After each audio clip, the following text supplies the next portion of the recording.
Fenner's holy crotch. Indeed.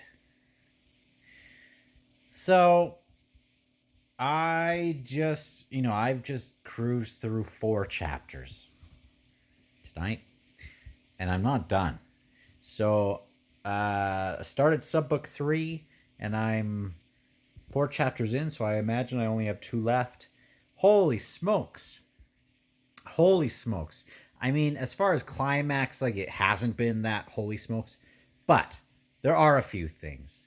I do love the whole thing with the gods. I gotta mention them with Kilmandaros and the Forkroll and stuff. Not the Forkroll, but that's a different thing.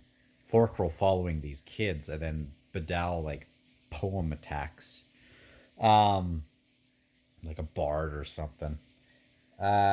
Just 4 chapters is a lot. So I'm trying to think. Um, Very cool though. Very very cool. We have the stuff in Carcanis, which is still kind of developing more. We have Draconis and Ublala, which is like a funny little team up there, and we're finding out some neat things about Draconis. Man, what an entrance he had. I'm very, very, very intrigued by that guy. And of course, Ublala just continues to be great. Um, a big thing that I just read was Gessler and Stormy getting to be now the, Calith or whatever name found them. They like were clutched out of there. And yeah, Mortal Sword and Shield Anvils. So like, holy crap. Ruth and Gud, I feel like we're getting another male bug sort of thing where it's like I should have got the hints before. It was pretty outwardly stated that there's more to this guy, but I guess I didn't consider that I'm reading Malazan, and that can mean he's been around for like 100,000 years. So I'm assuming we're going to get more of that, which could be very cool, especially because he did mention about like when we meet again, there will only be one of us. Um, that's an intriguing thing to say. Uh, what Silchus and what's his face? I just can't remember. That's still an interesting thing going on. The stuff in Carcanis with Mother Dark. There is like a presence there. Again, man, I don't want to miss anything. There's cool stuff with Tool still. We haven't really seen Talk for a minute.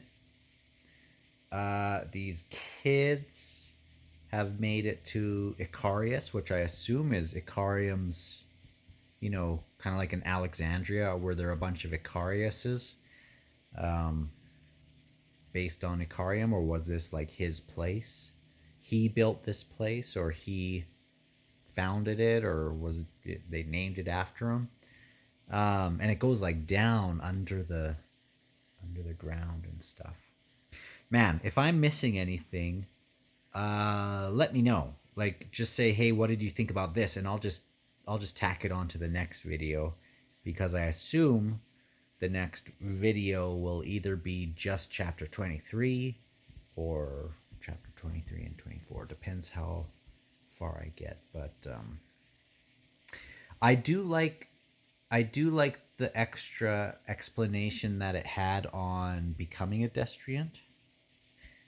I think I understood it right, where it's not so much that you are chosen for the job and then you grow into it, but it's more like it's you are the one for the job. Like, you are the one not only chosen, but chosen for what you already kind of have as a part of you. Maybe I'm not getting that right, but it seemed kind of interesting. So Really looking forward to seeing where this goes. I mean, it wasn't my favorite of the books, but it's still Malazan. And when when there's a weakest entry of a series like this, um, it's just a slow spot before the end or whatever, and that's totally fine with me. But maybe some of the storylines haven't been quite as intriguing as some of these other ones, but it's fine. So let me know if there's anything I missed. Say, what about this or what about that? Or anything you'd like me to put out as far as predictions or favorite characters or whatever kind of silly list. I can just tack some thoughts before we get into this last book. I'll probably break out my pen and highlighter again, just so I'm making sure that I give the book its proper due,